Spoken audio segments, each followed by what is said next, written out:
En la Navidad de su familia, ella dijo: «No puedo creer que trajiste a esta vieja patética». Cuando me defendí, él la apoyó. «Ella no es tu hija». Estuve de acuerdo y me fui en silencio. Para la mañana, había aprendido una lección muy costosa. Deja tu ciudad en los comentarios y suscríbete. Permíteme contarte cómo una mujer millonaria como yo terminó siendo humillada por una niña malcriada de 22 años en la cena de Nochebuena. Porque sí, queridos, resulta que el dinero no compra el respeto y yo acababa de aprender esa lección de la manera más dolorosa posible. Mi nombre es Consuelo Herrera de Vega y a mis 52 años creía que había visto todo en la vida. Heredé la fortuna familiar de mi padre, don Eduardo Herrera, quien construyó un imperio inmobiliario desde cero. Casas, edificios, centros comerciales. Si había un terreno valioso en la Ciudad de México, probablemente tenía el apellido Herrera grabado en algún lado. Después de que papá murió hace 5 años, me convertí en la única heredera de todo. $12 millones para ser exacta. Una cantidad que me permitía vivir cómodamente sin trabajar jamás. Pero el dinero, por muy generoso que sea, no llena el vacío de una casa silenciosa. Después de 2 matrimonios fracasados en mi juventud y sin hijos propios, había resignado a vivir sola con mis libros, mis plantas y mi gata Reina. Una vida tranquila, tal vez un poco solitaria, pero digna. Eso fue hasta que conocí a Ramón. Ramón Jiménez trabajaba como coordinador de eventos en el hotel más exclusivo de Polanco, donde yo solía hospedar a clientes de la empresa. Era un hombre de 48 años, divorciado, con una hija universitaria y una sonrisa que podía desarmar a cualquier mujer. No era rico, eso quedó claro desde el primer día, pero tenía algo que mi dinero nunca pudo comprar: autenticidad. La primera vez que hablamos fue porque yo había organizado una cena de negocios y él se acercó a preguntarme si todo estaba a mi satisfacción. En lugar de la respuesta cortés y profesional que esperaba, le dije: «La comida está excelente, pero el arreglo floral parece un funeral. ¿Quién eligió esas flores?» Ramón se rió, una risa genuina, no la risa nerviosa que usualmente provocaba cuando la gente descubría cuánto dinero tenía. «Tiene razón», me dijo. «Yo mismo pensé lo mismo cuando las vi, pero la florista insistió en que eran elegantes. Elegantes para un velorio, tal vez». Esa noche hablamos durante 1 hora después de que mis invitados se fueran. Ramón me contó sobre su trabajo, sobre lo difícil que había sido su divorcio, sobre su hija Sofía que estudiaba arte en la universidad. Yo le hablé de mis viajes, de los libros que leía, de lo extraño que era tener tanto dinero y tan poca familia. «¿No se siente sola?», me preguntó mientras caminábamos hacia el estacionamiento. «Todo el tiempo», admití, y fue la primera vez en años que había sido tan honesta con un extraño. Durante los siguientes 6 meses, Ramón y yo nos vimos regularmente. Cenas, obras de teatro, exposiciones de arte. Él jamás me pidió dinero, jamás mencionó mis propiedades o mis cuentas bancarias. Me trataba como si fuera simplemente Consuelo, no la heredera Herrera. Era refrescante y aterrador al mismo tiempo. «¿Sabes qué es lo que más me gusta de ti?», me dijo una noche mientras cenábamos en un pequeño restaurante italiano que él había elegido. «Mi encantadora personalidad», bromeé. «Tu risa. Cuando te ríes de verdad, no esa risa educada que usas con otras personas, sino tu risa real. Es como si fueras una persona completamente diferente». Y tenía razón. Con Ramón podía ser yo misma. Sarcástica, directa, a veces un poco cruel en mis observaciones sobre el mundo. Él no se asustaba cuando yo hacía comentarios ácidos sobre la gente pretenciosa en los restaurantes caros o cuando criticaba a las esposas de mis socios de negocios. De hecho, parecía disfrutar mi falta de filtros. El problema comenzó cuando conocí a Sofía. La primera vez que vi a Sofía Jiménez, pensé que Ramón había exagerado cuando la describía como un ángel. Más bien parecía uno de esos ángeles vengadores de las películas. Hermosa, pero con una mirada que podía congelar el infierno. Era una tarde de domingo cuando Ramón finalmente decidió que era hora de que conociera a su hija. Durante 3 meses había estado postergando ese momento, siempre con excusas sobre los horarios de Sofía, sus exámenes, sus proyectos artísticos. Ahora entiendo que probablemente él ya sabía lo que iba a pasar. «Está un poco nerviosa por conocerte», me dijo mientras manejaba hacia el café donde habíamos quedado de encontrarnos con ella. Desde el divorcio, ella ha sido muy protectora conmigo. Es natural, respondí, aunque por dentro pensaba que una chica de 22 años debería tener mejores cosas que hacer que vigilar la vida amorosa de su padre. Sofía llegó 15 minutos tarde, lo cual inmediatamente catalogué como una falta de respeto intencional. Era innegablemente hermosa, piel dorada, cabello largo y ondulado, ojos verdes como su padre, pero había algo en su postura, en la manera como evaluó mi ropa, mi bolsa, mis joyas, que me puso en alerta inmediata. «Papá», dijo, besando a Ramón en la mejilla pero manteniendo la distancia conmigo. «Pensé que llegaría solo. Sofía, quiero que conozcas a Consuelo. Consuelo, mi hija Sofía». Extendí mi mano con una sonrisa amable. «Mucho gusto, Sofía. Tu padre me ha hablado mucho de ti». Ella tomó mi mano por exactamente 2 segundos. «Igualmente». Y ahí se acabó la cortesía. Durante la siguiente hora, Sofía hizo un espectáculo digno de una actriz profesional. Le habló a su padre en ese tono dulce y cariñoso que usan las hijas manipuladoras, pero cada vez que la conversación se dirigía hacia mí, sus respuestas se volvían monosílabas. «Sí, no, qué bien. Consuelo trabaja en el sector inmobiliario», le explicó Ramón en un intento de generar conversación. «Ah», fue toda la respuesta de Sofía. «De hecho», continué, decidiendo que era momento de romper el hielo, «tu padre me contó que estudias arte. ¿Qué tipo de arte? ¿Pintura? ¿Contemporánea? ¿Clásica?» «Ambas». Ramón se veía cada vez más incómodo. Yo me estaba divirtiendo. Había conocido a suficientes niñas malcriadas en mi vida como para reconocer las tácticas. Sofía quería que me sintiera incómoda, que me fuera, que desapareciera de la vida de su padre. Lo que no sabía era que yo había perfeccionado el arte del sarcasmo mucho antes de que ella naciera. «Debe ser fascinante», dije con mi sonrisa más dulce. «El arte es tan interpretativo. Supongo que algunos lo entienden y otros simplemente pretenden entenderlo». Fue la primera vez que Sofía me miró directamente a los ojos. «Exactamente», dijo, y su sonrisa era igual de falsa que la mía. «Algunas personas tienen un ojo natural para el arte. Otras solo tienen dinero». Touché. La niña tenía garras. «Sofía», intervino Ramón con voz de advertencia. «No, está bien», dije, manteniendo mi tono ligero. «Sofía tiene razón. El dinero definitivamente no garantiza el buen gusto, aunque ayuda cuando uno quiere. Por ejemplo, comprar obras de arte originales en lugar de copias». El color subió a las mejillas de Sofía. «No todas las obras valiosas son caras». «Por supuesto que no. Algunas obras maestras fueron creadas por artistas que murieron pobres. La ironía es que ahora sus pinturas valen millones». Tomé un sorbo de mi café. «Pero supongo que el verdadero arte trasciende el valor monetario, ¿no?» «Exactamente», murmuró ella, aunque ya no parecía tan segura de a dónde se dirigía esta conversación. «Me encantaría ver algunas de tus obras algún día», continué. «Tu padre está muy orgulloso de tu talento». «Tal vez», respondió Sofía, mirando su reloj. «Ay, papá, se me olvidó que tengo una reunión con mi profesor. Tengo que irme». Se levantó rápidamente, besó a su padre y se fue sin siquiera despedirse de mí. «Lo siento», dijo Ramón cuando quedamos solos. «Ella no suele ser así». Pero yo sabía que sí era así. Había visto suficientes performances similares en mi vida. Sofía había marcado su territorio, había dejado claro que yo no era bienvenida y había puesto a su padre en una posición incómoda.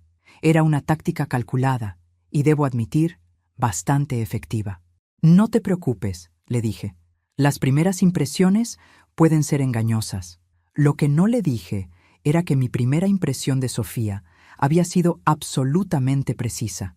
Esa chica iba a ser un problema, y yo tendría que decidir si Ramón valía la pena enfrentarme a ella. 3 meses después, cuando Ramón me propuso matrimonio en el mismo restaurante italiano donde habíamos tenido nuestra primera cita real, decidí que sí valía la pena. Mi boda con Ramón fue todo lo que mi dinero pudo comprar: elegante, íntima y perfectamente organizada. También fue la primera vez que Sofía mostró públicamente su desprecio hacia mí. La ceremonia se realizó en el jardín de mi casa en Las Lomas, decorado con miles de rosas blancas y luces colgantes que creaban un ambiente mágico al atardecer. Habíamos invitado solo a 60 personas, algunos amigos míos, colegas de Ramón y, por supuesto, la familia de él, incluyendo a la princesa Sofía.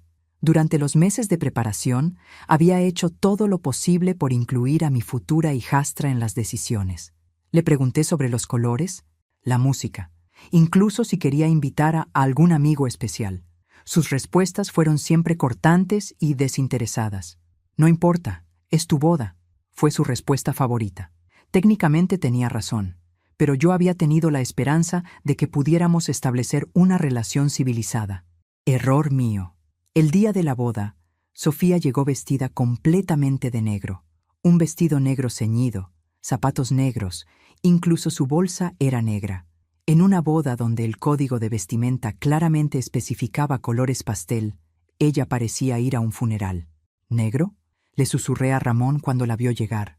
Tal vez no tenía otra cosa, murmuró él, pero su expresión preocupada me dijo que sabía exactamente lo que estaba haciendo su hija. Durante la ceremonia, Sofía se mantuvo al margen, literalmente. Mientras todos los demás invitados se acercaron para felicitarnos y tomarse fotos, ella permaneció junto al bar, bebiendo champán y mirando su teléfono. Cuando el fotógrafo nos pidió una foto familiar, ella se acercó con la expresión de alguien que está siendo obligada a participar en algo desagradable. «Sonríe un poquito más, Sofía», sugirió el fotógrafo. Ella lo intentó. El resultado fue más escalofriante que su expresión seria. Pero el verdadero espectáculo comenzó durante los discursos. El hermano de Ramón, Carlos, había preparado unas palabras hermosas sobre el amor, la segunda oportunidad y la familia. Varios amigos míos compartieron anécdotas divertidas sobre cómo nos habíamos conocido. Todo iba perfectamente hasta que Sofía pidió el micrófono. «También quiero decir unas palabras», anunció. Ramón me miró con alarma. ¿Pero qué podíamos hacer? Negarle el micrófono a su hija en nuestra boda habría sido un escándalo. «Gracias», dijo Sofía, tomando el micrófono con una sonrisa que no llegaba a sus ojos. «Quiero darle las gracias a Consuelo por hacerse cargo de mi papá». La palabra «hacerse cargo» la pronunció con un énfasis particular que me hizo estremecer. «Sé que no ha sido fácil para ella adaptarse a tener una familia instantánea», continuó, «especialmente cuando está acostumbrada a obtener todo lo que quiere». El silencio en el jardín se volvió denso. Los invitados intercambiaban miradas incómodas. «Pero espero», dijo Sofía, alzando su copa de champán, «que aprendamos a convivir como familia y que papá encuentre la felicidad que se merece». Todos brindaron porque era lo cortés que había que hacer, pero el daño estaba hecho. Sofía había logrado convertir lo que debería haber sido un discurso dulce en algo que sonaba como una amenaza velada. «Brindo por los nuevos comienzos», agregó, mirándome directamente, «y por las lecciones que todos vamos a aprender». Ramón tomó el micrófono rápidamente. «Gracias, mi amor. Gracias a todos por acompañarnos en este día tan especial». El resto de la recepción transcurrió sin más incidentes, pero yo no podía quitarme de la cabeza las palabras de Sofía. Hacerse cargo, como si Ramón fuera un proyecto de caridad. Obtener todo lo que quiere, como si mi dinero fuera lo único que definía quién era yo. Esa noche, en la suite nupcial del hotel donde pasaríamos nuestra luna de miel antes de viajar a Europa, le pregunté a Ramón sobre el discurso de su hija. «¿Crees que estoy comprando tu amor?», le pregunté directamente. Ramón dejó de desabotonarse la camisa y me miró con genuina sorpresa. «¿De dónde sacas esa idea?». «De las palabras de tu hija». Él suspiró y se sentó en la cama a mi lado. «Consuelo, Sofía está ajustándose. Su madre y yo tuvimos un divorcio muy difícil. Ella culpa a su madre por haberme engañado, pero también me culpa a mí por no haber luchado más por el matrimonio. Y ahora apareces tú, y es confuso para ella». «¿Confuso? ¿O amenazante?». «Tal vez las dos cosas». Tomó mi mano. «Pero eso no cambia lo que siento por ti. Me casé contigo porque te amo, no porque seas rica. De hecho, tu dinero me intimida». «¿Te intimida?». «Por supuesto. ¿Sabes lo que se siente ser un hombre de 48 años que gana en un año lo que su esposa puede gastar en un fin de semana? Es humillante a veces». Esa admisión me sorprendió. Durante todo nuestro noviazgo, Ramón había parecido completamente cómodo con la diferencia en nuestros recursos financieros. «Nunca me lo habías dicho». porque no quería que pensaras que era un problema. Y no lo es, siempre y cuando mantengamos las cosas claras. ¿Qué cosas? Que nuestro matrimonio se base en amor y respeto mutuo, no en dependencia financiera. Sonaba perfecto en teoría. En la práctica, como pronto descubriría, las cosas son mucho más complicadas cuando el dinero entra en la ecuación. Especialmente cuando tienes una hijastra que está decidida a probarte que tu nuevo esposo es igual que todos los demás. Solo está contigo por tu dinero. Los primeros 6 meses de matrimonio fueron como vivir en una burbuja dorada. Ramón y yo nos instalamos en mi casa de Las Lomas, una propiedad de 2 plantas con jardín, alberca y una vista espectacular de la ciudad.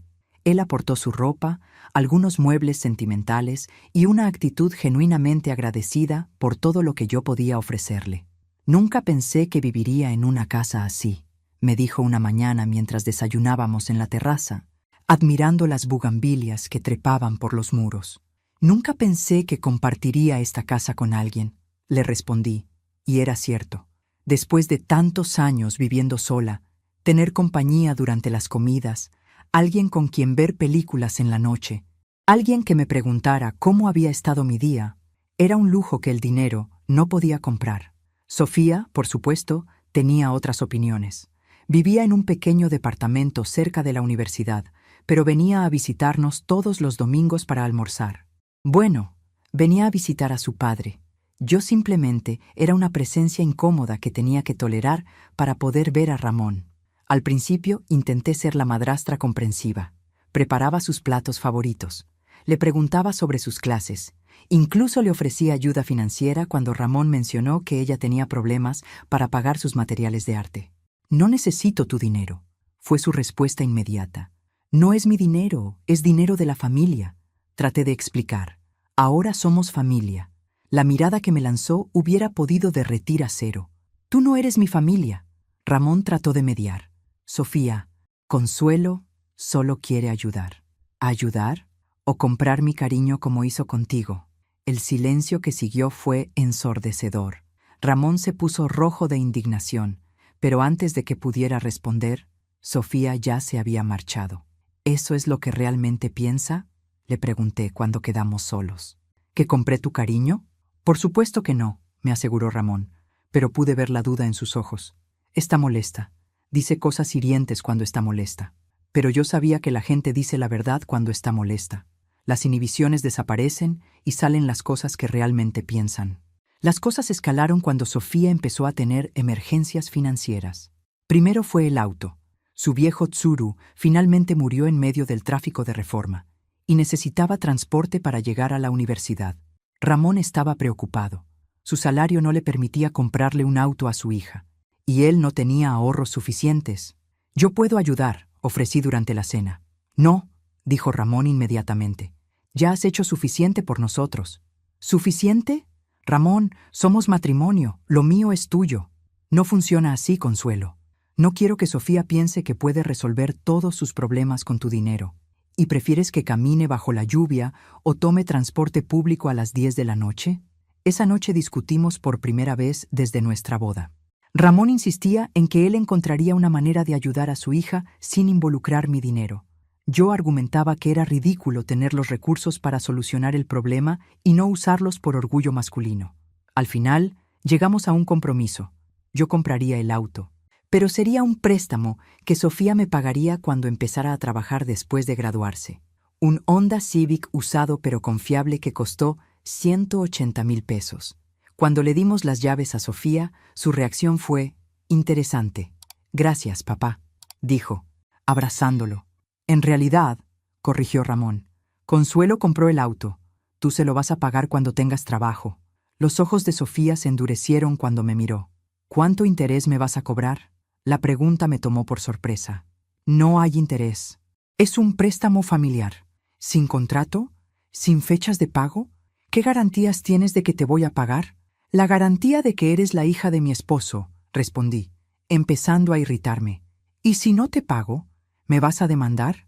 ¿O simplemente lo vas a usar como evidencia de que soy una mantenida?». «Sofía», intervino Ramón con voz de advertencia. «No, papá. Quiero entender las reglas del juego». Se dirigió a mí. ¿Esto significa que me debes algo? ¿Que tengo que ser agradecida? ¿Que tengo que fingir que me caes bien? Significa, dije con la voz más calmada que pude reunir, que cuando alguien de la familia necesita ayuda, la ayudamos, sin condiciones. Interesante concepto de familia, murmuró Sofía, pero tomó las llaves. 3 meses después fue la renta del departamento. Su compañera de cuarto se había mudado inesperadamente, y Sofía no podía cubrir el costo completa sola. Otra emergencia. Esta vez Ramón ni siquiera intentó buscar alternativas. Vino directamente a mí. Sé que acabamos de ayudarla con el auto, dijo, pero ¿cuánto necesita? 3 meses de renta, 18,000 pesos. Le dará tiempo de encontrar otra compañera de cuarto. Le di el dinero sin preguntas. Pero cuando se lo entregamos a Sofía, ella simplemente dijo, gracias, como si fuera un pago que se le debía. Así comenzó el patrón. Cada 2 o 3 meses había otra crisis. Libros caros, materiales de arte, problemas médicos menores, una multa de tránsito. Siempre algo urgente. Siempre algo que Ramón no podía cubrir con su salario. Siempre algo que yo terminaba pagando. Y cada vez la gratitud de Sofía se volvía más fría, más mecánica, como si hubiera aceptado que yo era una fuente de dinero disponible. Nada más. ¿No te parece extraño?, le pregunté a Ramón una noche después de dar otros 12,000 pesos para el proyecto final de Sofía, que siempre tenga emergencias justo cuando se le está acabando el dinero. Son coincidencias, respondió él. Además, está estudiando. Es normal que tenga gastos. Pero yo había sido joven una vez y recordaba perfectamente cómo funciona la mentalidad estudiantil. Si hay dinero disponible, siempre habrá una razón para necesitarlo. Lo que no sabía era que las coincidencias de Sofía estaban a punto de convertirse en algo mucho más elaborado y calculado. El verdadero plan se revelaría en Nochebuena, cuando finalmente entendería que toda esa ayuda financiera había sido solo el primer paso de una estrategia mucho más ambiciosa. Para diciembre llevaba exactamente 18 meses financiando las emergencias de Sofía. Mi contador personal estimaba que había invertido cerca de 320,000 pesos en mi hijastra. El auto, las rentas, los materiales de arte, libros, emergencias médicas, reparaciones varias e incluso un viaje de estudios a Europa que era fundamental para su formación artística. ¿No crees que ya es suficiente?, le pregunté a Ramón después de cubrir los gastos del viaje. Es su último año de universidad, argumentó él. Después se graduará y conseguirá trabajo. Todo esto es una inversión en su futuro. Una inversión. Me gustaba esa palabra. Sonaba mejor que «estoy manteniendo a tu hija adulta». Pero había notado algo inquietante. Cada vez que yo pagaba algo para Sofía, Ramón se volvía más cariñoso, más atento, más agradecido. No de manera calculada, sino genuina, como si mi generosidad con su hija fuera la prueba definitiva de mi amor por él. «Eres increíble», me decía después de cada favor financiero. «No sé cómo agradecerte todo lo que haces por nosotros». Y yo, como una tonta, me sentía bien al verlo feliz. La Nochebuena de 2024 decidí hacer las cosas por todo lo alto. Después de todo, era nuestra primera Navidad como familia completa y quería que fuera perfecta. Contraté a la mejor empresa de catering de la ciudad, decoré la casa como si fuera portada de revista y compré regalos generosos para todos. Un reloj Omega para Ramón, una MacBook Pro para Sofía y regalos considerados para los hermanos de Ramón y sus familias. ¿No es demasiado?, preguntó Ramón cuando vio los regalos envueltos bajo el árbol. Es Navidad, respondí. Además, quiero que Sofía se sienta verdaderamente parte de la familia. Lo que no sabía era que Sofía tenía sus propios planes para esa noche. Los invitados llegaron a las 7. Carlos con su esposa Marta y sus 2 hijos adolescentes, la hermana de Ramón, Patricia, con su novio y, por supuesto, la estrella del espectáculo, Sofía. Llegó una hora tarde, vestida con un vestido rojo espectacular que definitivamente había costado una fortuna. Cuando la felicité por su look, ella sonrió con esa sonrisa que había aprendido a reconocer, dulce por fuera, venenosa por dentro. Gracias, es nuevo. Se ve caro, comenté sin pensar. Lo es. No pregunté cómo lo había pagado. Ya sabía la respuesta. La cena transcurrió normalmente hasta que llegó el momento de los regalos. Observé mientras Sofía desenvolvía la MacBook que le había comprado, esperando al menos una reacción de sorpresa o agradecimiento. «Está bien», dijo, examinando la computadora como si fuera un artículo defectuoso. «Aunque habría preferido la de 16 pulgadas. Esta de 13 se va a quedar pequeña para mis proyectos. Es la MacBook Pro más nueva», aclaré. «Tiene todas las especificaciones que...» «Sí, está bien», me interrumpió. «Supongo que servirá por ahora». El silencio en la sala fue incómodo. Carlos carraspeó. Marta estudió intensamente su copa de vino. Los adolescentes miraban sus teléfonos. «¿Qué se dice, Sofía?», murmuró Ramón. «Gracias, Consuelo». Lo dijo con el mismo tono que usaría para agradecer a un mesero por traer la cuenta. Pero lo peor vino después de la cena, cuando todos estábamos en la sala tomando café y licores navideños. Yo estaba en la cocina supervisando que los postres estuvieran listos cuando escuché a Sofía hablar con sus primos. «¿En serio crees que papá la ama?», preguntó uno de los adolescentes. «Por favor», respondió Sofía con una risa que me heló la sangre. «Mira este lugar, mira todo lo que tiene. Mi papá no es tonto, sabe una buena oportunidad cuando la ve». «Pero se ven felices juntos», insistió el chico. «Claro que se ven felices. ¿Tú no serías feliz si de repente tuvieras todo esto sin trabajar para conseguirlo?». Me quedé paralizada detrás de la puerta de la cocina. «Además», continuó Sofía, «ella necesita a mi papá más que él la necesita a ella. ¿Has visto cómo se comporta cuando él no está? Es patética. Una vieja sola con mucho dinero, desesperada por comprar una familia». «Sofía», murmuró su prima, claramente incómoda. «¿Qué? Es la verdad. Y honestamente, no me molesta. Si ella quiere pagar mis estudios, mi auto, mis gastos, perfecto. Es su dinero. Cuando me gradúe y consiga trabajo, ya veré si vale la pena mantener esta farsa». «¿Farsa?». «La familia feliz, el respeto mutuo, toda esa basura. Por ahora me conviene tenerla contenta, pero no voy a fingir que la quiero». Regresé a la cocina con las piernas temblorosas. Así que eso era yo para ellos. Una fuente de dinero. Una vieja sola y patética que había comprado una familia. Cuando volví a la sala con los postres, logré mantener la compostura. Sonreí, serví el tiramisú, participé en las conversaciones navideñas, pero por dentro algo se había roto. A las 11 de la noche, cuando solo quedábamos Ramón, Sofía y yo, llegó el momento de la humillación final. «Bueno», dije, tratando de sonar casual, «¿qué les pareció la cena? ¿Estuvo todo bien?». «Estuvo perfecta», respondió Ramón, tomando mi mano. «Gracias por hacer todo esto posible». «No puedo creer que trajiste a esta vieja patética», murmuró Sofía, lo suficientemente alto para que la escucháramos. El tiempo se detuvo. Ramón y yo la miramos en shock. «¿Disculpa?», dije. «Ay, perdón», dijo Sofía con sarcasmo. «Pensé que ya sabías lo que somos para ti. Un proyecto de caridad». «Sofía», Ramón se levantó, su voz cargada de advertencia. «Eso estuvo completamente fuera de lugar». «¿Fuera de lugar?». «Papá, llevamos 1 año y medio viviendo de su dinero. ¿En qué momento planeas decirle que no la amas?». El mundo se tambaleó. Miré a Ramón, esperando que la contradijera inmediatamente, que se indignara, que defendiera nuestro matrimonio. En lugar de eso, vi algo mucho peor en sus ojos: culpa. «Sofía», dijo lentamente, «ella no es tu hija. No tienes que fingir respetarla». Y ahí estaba, la verdad que había estado evitando durante 18 meses. Ramón no me defendió, no negó las acusaciones de su hija. Simplemente la apoyó. «Estoy de acuerdo», dije con una calma que no sentía. «Ella no es mi hija». Me levanté, tomé mi bolsa y caminé hacia la puerta. Ninguno de los dos me detuvo. En la entrada me volví por última vez. Tienen razón, he sido patética, pero eso se acabó esta noche.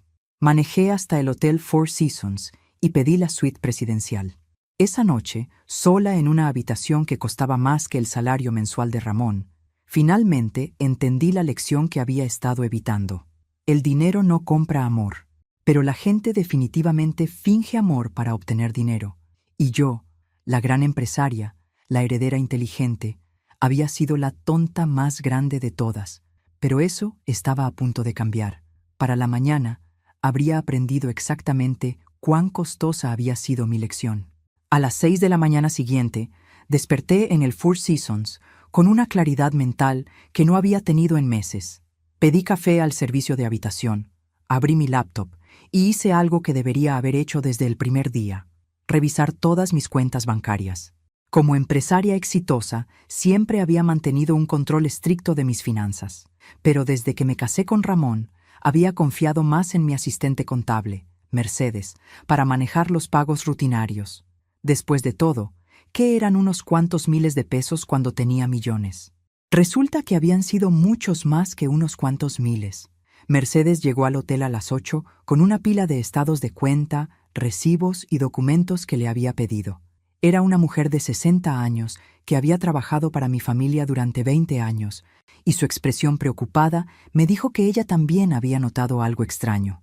«Señora Consuelo», dijo mientras organizaba los papeles en la mesa del comedor de la suite. Cuando empecé a revisar todo como me pidió, encontré algunas irregularidades. ¿Qué tipo de irregularidades? Transferencias que usted autorizó, pero que yo no procesé, pagos a cuentas que no reconozco, y hizo una pausa. Hay una cuenta corriente que se abrió a su nombre hace 6 meses, pero usted nunca me mencionó que la había abierto. El café se me enfrió en las manos. ¿Una cuenta que yo no abrí? Eso parece, y hay actividad significativa en esa cuenta. Durante las siguientes 3 horas, Mercedes y yo reconstruimos 18 meses de transacciones financieras. Lo que descubrimos me dejó sin aliento. Además de los 320,000 pesos que conscientemente había dado a Sofía, había otros 180,000 pesos en transferencias que supuestamente yo había autorizado. Pagos a una Academia de Arte Europeo, donde aparentemente Sofía tomaba clases privadas. Transferencias a una cuenta de inversiones que supuestamente era para asegurar el futuro educativo de la familia. Un pago de 45,000 pesos a una clínica privada por un tratamiento médico especializado que nunca había autorizado. ¿Reconoce esta firma?, me preguntó Mercedes, mostrándome una autorización de transferencia. Era mi firma, perfecta, idéntica a la mía en cada trazo. Mercedes, dije lentamente, yo jamás firmé este documento.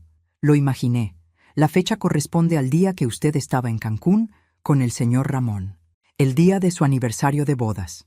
Mi aniversario de bodas. Mientras yo estaba celebrando 6 meses de matrimonio en una suite frente al mar, alguien estaba falsificando mi firma en la Ciudad de México. ¿Quién tiene acceso a muestras de mi firma?, pregunté. Bueno, está en todos los documentos legales, los contratos de matrimonio, las autorizaciones que el señor Ramón necesitaba para... Se detuvo abruptamente. ¿Para qué, Mercedes? Para ser agregado como beneficiario en algunas de sus pólizas de seguro. Y para obtener poder notarial limitado para casos de emergencia. El poder notarial limitado.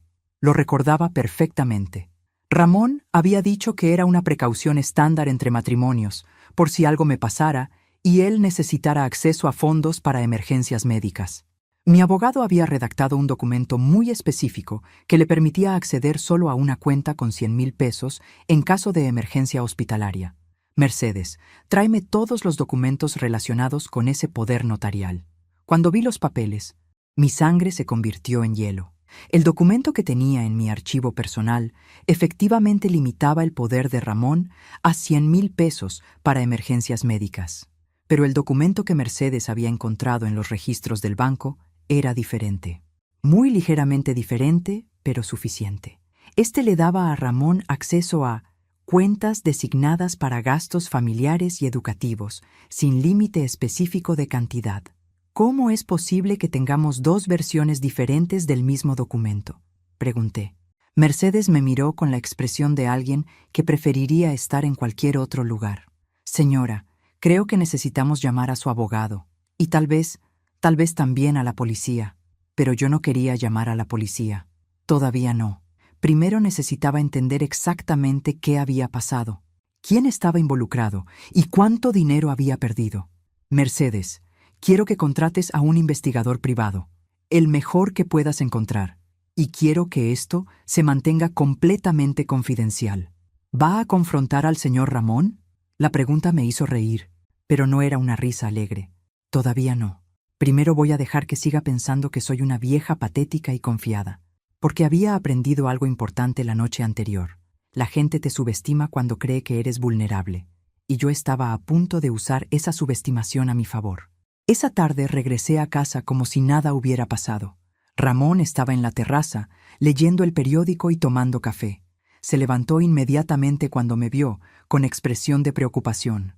«Consuelo, gracias a Dios. ¿Dónde estuviste?» «Estuve preocupado toda la noche». «En un hotel», respondí con calma. Necesitaba pensar. «Amor, sobre lo que pasó anoche. Sofía estaba ebria. Dijo cosas horribles que no quiso decir». «¿Y tú? ¿Tú también estabas ebrio cuando dijiste que ella no era mi hija?» Ramón bajó la mirada. Estaba tratando de calmar la situación. «Lo dije mal».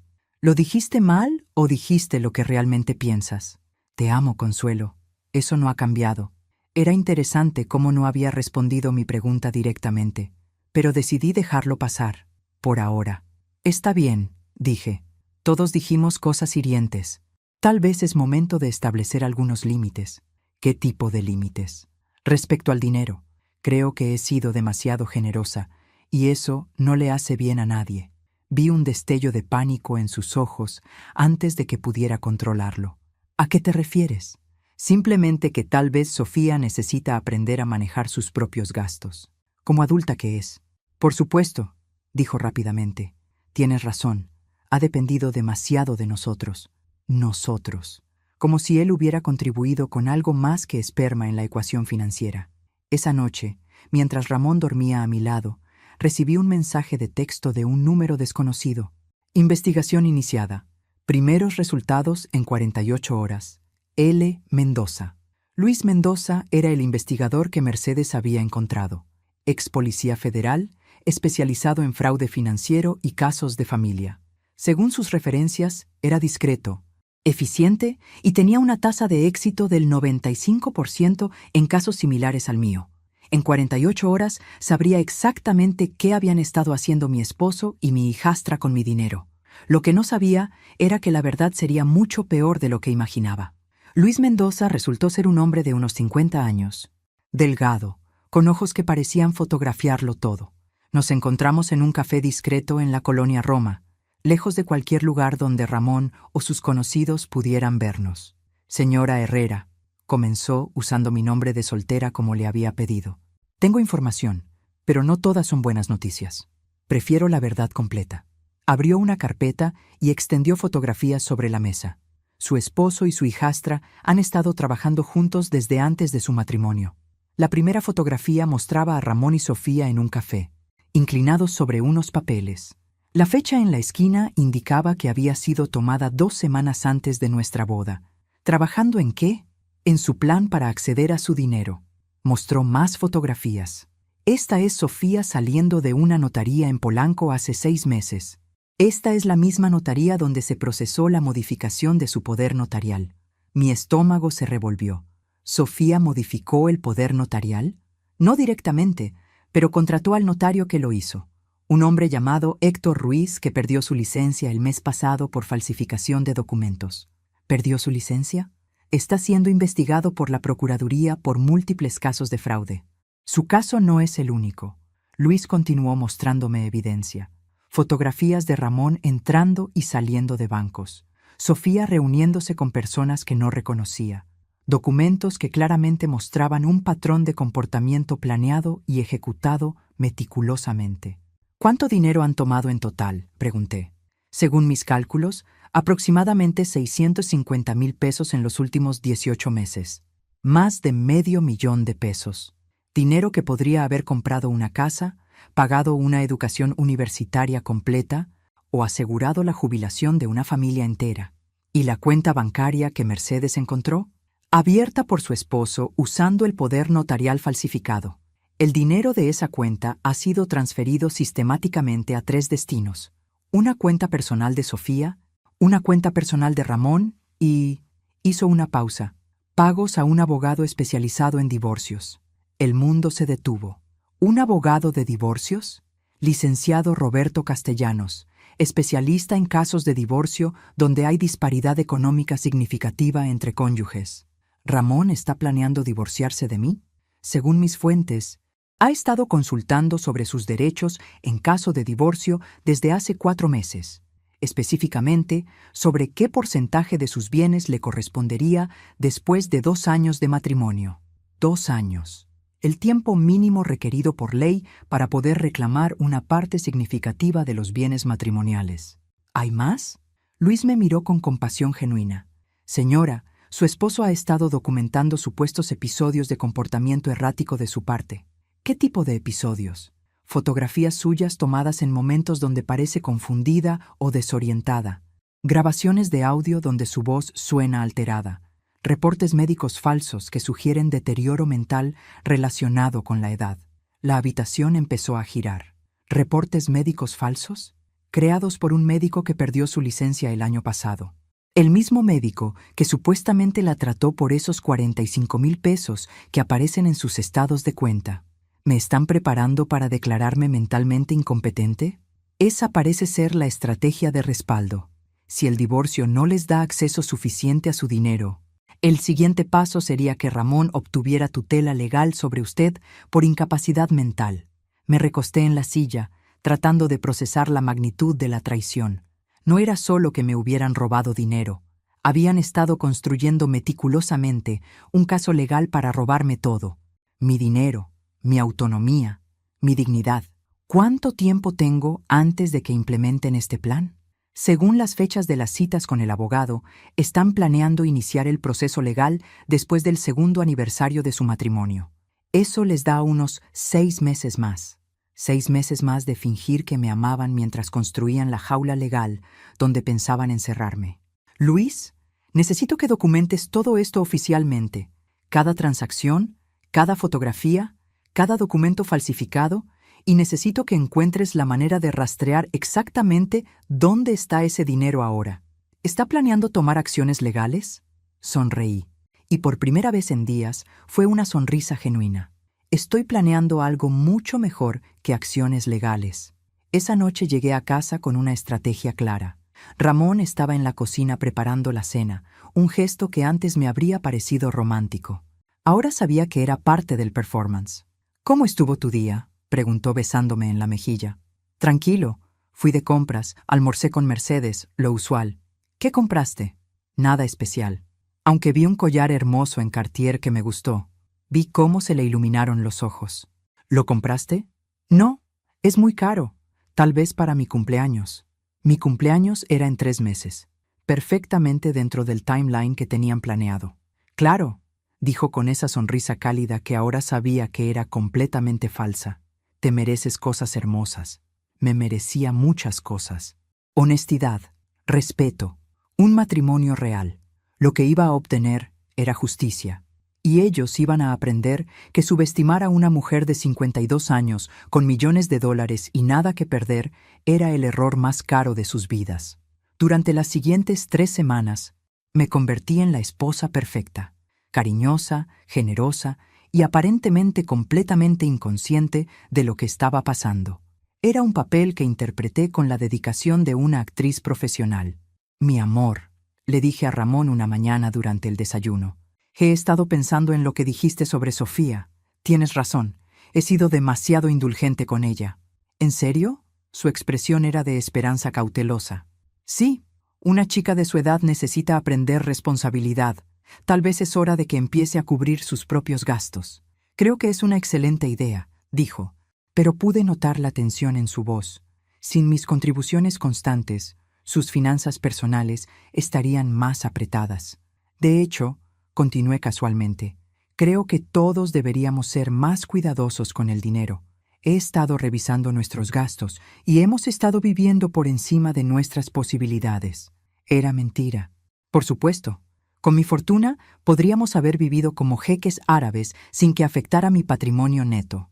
Pero quería ver cómo reaccionaba. ¿Por encima de nuestras posibilidades?, repitió claramente alarmado. Bueno, tal vez no exactamente, pero siempre es bueno ser prudente. Mi padre siempre decía que la riqueza se conserva con disciplina, no con gastos. Durante los siguientes días, implementé pequeños cambios que sabía que los pondrían nerviosos. Dejé de dar dinero en efectivo a Sofía cuando venía a visitarnos. Comenté sobre la importancia de revisar todos los gastos familiares. Mencioné que estaba considerando consolidar mis cuentas bancarias para tener mejor control. Las reacciones fueron inmediatas y reveladoras. Sofía comenzó a venir más seguido, siempre con alguna emergencia financiera.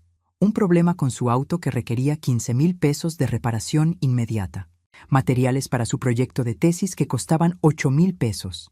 Una emergencia médica de su mejor amiga que requería un préstamo de 12,000 pesos que, obviamente, me devolvería en cuanto fuera posible. Lo siento, le respondí a cada solicitud. Estoy tratando de ser más disciplinada con los gastos. Tal vez tu padre puede ayudarte. Las miradas que intercambiaron Ramón y Sofía fueron de pánico apenas controlado. Ramón, por su parte, comenzó a sugerir inversiones familiares, una oportunidad inmobiliaria que había escuchado en el trabajo, un fondo de inversión que ofrecía retornos garantizados, incluso la posibilidad de comprar una casa más grande donde toda la familia pudiera vivir más cómodamente. ¿Toda la familia?, pregunté. ¿Te refieres a Sofía? Bueno, eventualmente va a graduarse y tal vez necesite un lugar donde establecerse mientras encuentra trabajo. ¿Ramón? Sofía tiene 22 años. Es hora de que aprenda a vivir independientemente. ¿No crees? El pánico en sus ojos era delicioso. Mientras tanto, Luis continuaba su investigación. Los reportes que recibía cada 2 días pintaban un cuadro cada vez más claro de la operación que habían montado contra mí. Han ha acelerado su timeline, me informó durante nuestra reunión semanal. Sofía visitó al abogado de divorcios ayer. Ramón tiene una cita programada para la próxima semana. ¿Aceleraron? ¿Por qué? Probablemente porque han notado su cambio de comportamiento respecto al dinero. ¿Creen que tal vez usted sospecha algo? ¿Qué están planeando exactamente? Luis extendió un documento. Según mis fuentes en el bufete, están considerando una demanda por incapacidad mental temporal. Argumentarían que usted está mostrando signos de deterioro cognitivo y necesita supervisión legal inmediata. ¿Incapacidad temporal? ¿Eso existe? Es un procedimiento legal raro, pero existe. Le permitiría a Ramón tomar control de sus finanzas temporalmente mientras se determina su competencia mental. El problema es que una vez que alguien tiene control legal de su dinero, puede ser muy difícil recuperarlo. ¿Cuánto tiempo tengo? Basándome en el patrón de sus movimientos, calculo que intentarán presentar la demanda dentro de 2 semanas. 2 semanas. Era tiempo suficiente. Luis, necesito que prepares un paquete completo de evidencia. Todo lo que has encontrado, organizado de manera que pueda presentarse legalmente. Y necesito que contactes a mi abogado personal, Ricardo Méndez. Dile que prepare documentos de divorcio. ¿Estás segura de que quiere proceder con el divorcio? Estoy segura de que quiero proceder con algo mucho más satisfactorio que un simple divorcio. Esa noche, durante la cena, observé a Ramón mientras comía. Este hombre que durante 18 meses había fingido amarme, que había dormido en mi cama, que había susurrado palabras dulces en mi oído, que había compartido mis comidas y mis conversaciones íntimas. Todo había sido una actuación. ¿En qué piensas?, me preguntó, notando mi silencio. En lo mucho que han cambiado las cosas desde que nos casamos, respondí honestamente. ¿Para bien? Para muy bien, dije con una sonrisa que él interpretó como cariño. Pero lo que realmente estaba pensando era en lo satisfactorio que sería ver su expresión cuando finalmente entendiera que la tonta, confiada y vulnerable Consuelo que había estado manipulando nunca había existido realmente.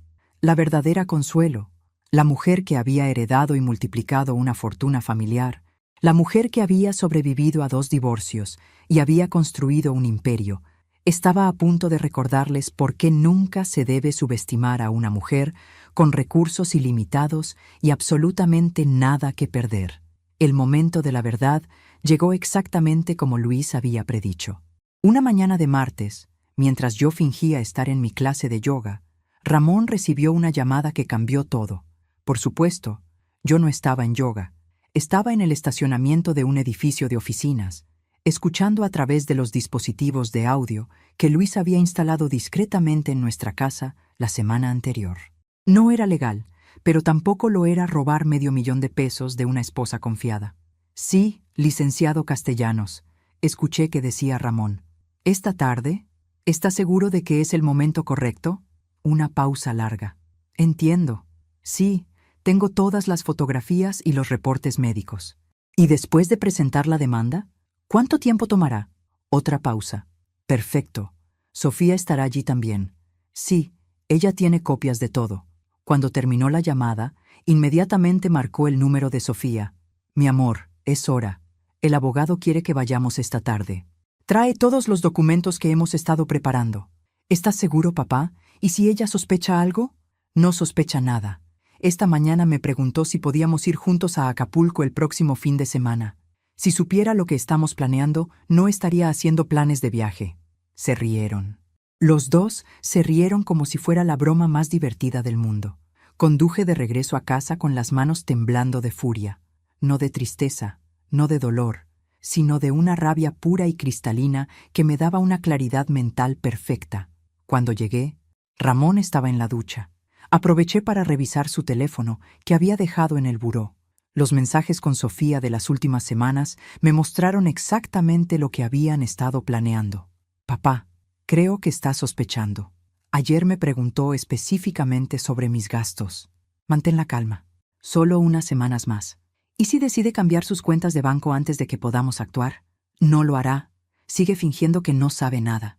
Esto me da asco. Odio fingir que la quiero. Piensa en el dinero, Sofía. 12 millones de dólares. Podrás hacer lo que quieras por el resto de tu vida. ¿Y si el plan no funciona? Va a funcionar. Una vez que tengamos control legal de sus finanzas, no podrá hacer nada para detenerlos. 12 millones de dólares. Querían todo. Cuando Ramón salió de la ducha, yo estaba desayunando tranquilamente, leyendo el periódico como si fuera cualquier día normal. «Buenos días, amor», dijo, besándome en la mejilla. «¿Cómo estuvo yoga?» «Relajante», respondí sin levantar la vista del periódico. «¿Qué planes tienes para hoy?» «Nada especial. Tal vez salga con Sofía un rato. Hace mucho que no pasamos tiempo de calidad como padre e hija». «Qué lindo. Dale mis saludos». «Por supuesto». Después de que se fue, llamé a Luis. «Es hora. ¿Estás segura?» «Completamente. Quiero que ejecutemos el plan exactamente como lo discutimos». «Entendido. Todo estará listo para esta noche». El plan que Luis y yo habíamos desarrollado era simple pero devastadoramente efectivo. Mientras Ramón y Sofía estaban con su abogado preparando documentos para declararme mentalmente incompetente, yo estaría implementando mi propia sorpresa legal.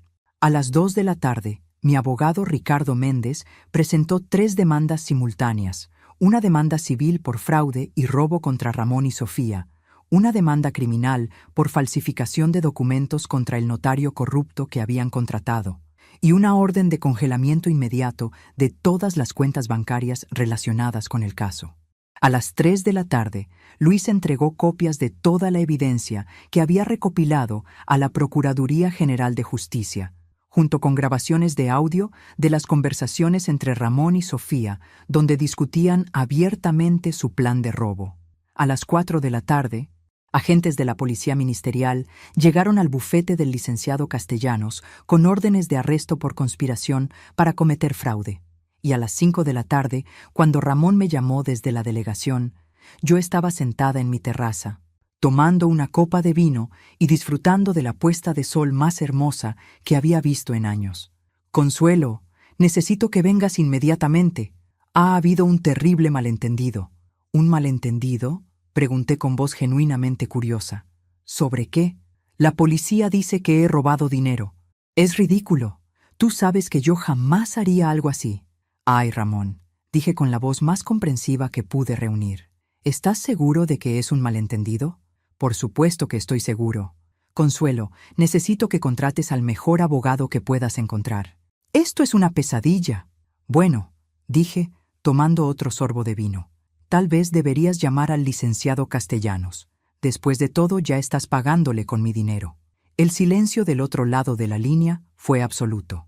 «Consuelo, dime, querido, ¿tú sabías?» «Ramón, amor», dije con la voz más dulce que tenía. «Yo he sabido durante semanas que tú y tu hija han estado robándome. La pregunta no es si yo sabía. La pregunta es, ¿realmente pensaron que una mujer que construyó un imperio de 12 millones de dólares sería lo suficientemente tonta como para no darse cuenta?» Cuando colgó, me serví otra copa de vino y llamé a Mercedes. «Señora Consuelo, Mercedes, ¿podrías hacer una reservación en mi restaurante favorito para esta noche? Mesa para una persona. Quiero celebrar. ¿Celebrar qué, señora? Mi divorcio y el final de la peor actuación teatral que he visto en mi vida. 6 meses después del arresto de Ramón y Sofía, me encontraba sentada en el mismo café de la colonia Roma donde había conocido a Luis Mendoza, pero esta vez para una reunión muy diferente. Señora Herrera, dijo Luis, extendiendo una carpeta final. Aquí están todos los documentos del cierre del caso. Abrí la carpeta y revisé los resultados de lo que los medios habían llamado El caso de la viuda millonaria vengativa, un título que me parecía perfectamente apropiado. Ramón había sido sentenciado a 8 años de prisión por fraude matrimonial, falsificación de documentos y conspiración. Su encantadora actuación de esposo amoroso no había impresionado al juez, especialmente cuando se presentaron las grabaciones donde él y Sofía planificaban declararme mentalmente incompetente. Sofía había recibido 5 años, reducidos a 3 por cooperar con las autoridades y testificar contra el notario corrupto y el médico que habían contratado. Aparentemente, cuando se enfrentó a la posibilidad de pasar una década en prisión, su lealtad filial había tenido sus límites. ¿Recuperó todo el dinero?, preguntó Luis. Cada peso, confirmé, más los intereses y las penalizaciones. Resulta que cuando robas dinero de alguien que puede permitirse los mejores abogados del país, las consecuencias financieras pueden ser sustanciales. De hecho, entre las penalizaciones legales, los costos procesales que ellos tuvieron que pagar y la liquidación forzosa de sus bienes personales, había recuperado casi 900,000 pesos más de lo que me habían robado. Una ganancia inesperada que doné completamente a una fundación para mujeres víctimas de violencia doméstica. ¿Y el divorcio? Finalizado hace 3 meses.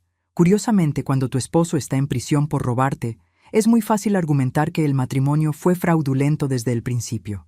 Luis sonrió. ¿Algún arrepentimiento? Era una pregunta interesante. ¿Me arrepentía de haberme casado con Ramón? ¿De haber confiado en él? ¿De haber tratado de construir una familia con él y su hija? Ninguno, respondí honestamente. Aprendí algo valioso sobre mí misma durante todo esto. ¿Qué aprendió? Que soy mucho más fuerte e inteligente de lo que pensaba. Durante años creí que necesitaba una familia para estar completa. Resulta que lo que realmente necesitaba era respetarme lo suficiente como para no tolerar que me faltaran el respeto. Después de despedirme de Luis, manejé hasta el panteón donde estaba enterrado mi padre. Era algo que había empezado a hacer regularmente desde el divorcio, especialmente cuando tenía noticias importantes que compartir. «Papá», dije, sentándome en el banco frente a su tumba, «terminé de limpiar el desastre que hice con Ramón. Creo que estarías orgulloso de cómo manejé la situación». El viento movió las hojas del árbol que crecía cerca de la lápida, y por un momento pude imaginar la voz de mi padre riéndose y diciéndome que siempre había sabido que yo era más inteligente que cualquier hombre que tratara de aprovecharse de mí. La parte divertida, continué, es que realmente pensaron que me habían engañado. Como si una mujer que multiplicó por 3 el patrimonio que tú le dejaste fuera demasiado tonta para notar que le estaban robando. Había algo poéticamente satisfactorio en el hecho de que la misma arrogancia que los había llevado a subestimarme había sido exactamente lo que los había destruido. Si hubieran sido más cautelosos, menos ambiciosos, tal vez habrían salido adelante con su plan, pero la codicia los había cegado. El teléfono sonó mientras estaba en el panteón. Era Mercedes. «Señora Consuelo, llegó una carta para usted. Es del penal donde está el señor Ramón». «¿Una carta de Ramón?» «Sí. ¿Quiere que la abra?» «No. Ponla en el triturador de papel». «¿Está segura?» «Completamente segura. Sea lo que tenga que decir después de todo esto, no me interesa escucharlo». Cuando llegué a casa esa noche, la casa que ahora era completamente mía otra vez, me serví una copa de vino y me senté en la terraza a ver las estrellas. Reina, mi gata, se acurrucó en mi regazo, ronroneando contentamente. «¿Sabes qué es lo más irónico de todo esto?», le dije a Reina, acariciando su pelaje dorado. Ramón tenía razón en una cosa. Yo sí era una vieja sola y rica, desesperada por una familia. Reina me miró con sus ojos verdes, como si entendiera perfectamente lo que estaba diciendo.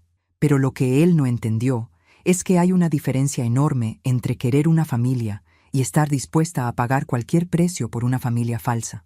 Al final, había aprendido que estar sola era infinitamente mejor que estar acompañada de mentirosos y ladrones, y que a los 52 años todavía tenía tiempo de construir relaciones genuinas con personas que me valoraran por quien era, no por lo que tenía. 3 semanas después, conocí a Elena en una clase de pintura que había decidido tomar. Era una mujer divorciada de mi edad, profesora de literatura jubilada, con una risa contagiosa y una honestidad refrescante sobre las complicaciones de empezar de nuevo después de los 50. ¿Nunca te da miedo?, me preguntó durante nuestro segundo café juntas, cuando le conté una versión muy editada de mi historia con Ramón. ¿Miedo de qué? De volver a confiar en alguien, de volver a abrir tu corazón. Todos los días, admití. Pero he aprendido que el miedo a ser herida no es razón suficiente para dejar de vivir. Solo tengo que ser más inteligente sobre en quién confío. Y esa, finalmente, había sido la lección más valiosa de toda la experiencia. No que no debía confiar nunca, sino que debía confiar más inteligentemente. Después de todo, una vieja patética habría aprendido a odiar. Una mujer inteligente aprende a elegir mejor.